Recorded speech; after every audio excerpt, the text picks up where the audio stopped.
آپ اپنے گھوڑے پر جا رہے تھے تو سامنے سے ایک کافر آیا اور اس نے آپ کے گھوڑے کی لگام پکڑ لی اور اس نے کہا کہ مسلمانوں کے امام، آپ کے نبی نے تو فرمایا کہ دنیا مومن کے لیے قید خانہ اور کافر کے لیے جنت ہے، حالانکہ آپ مومن ہیں اور آپ کے یہ عیش و آرام اور یہ اللہ نے آپ کو نعمت عطا فرمائی، اور میں ایک غیر مسلم ہوں اور میں روزانہ مصیبتوں میں مبتلا ہوتا ہوں، تنگ دست ہوں،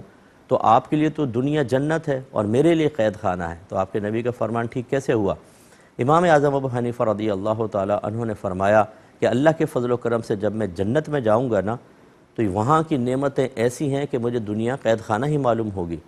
اور جب اگر تو ایمان نہیں لایا اور جہنم میں ڈال دیا گیا تو تجھے دنیا جنت ہی محسوس ہوگی، کیونکہ وہاں آخرت میں تیرے لیے عذاب بڑا سخت ہے۔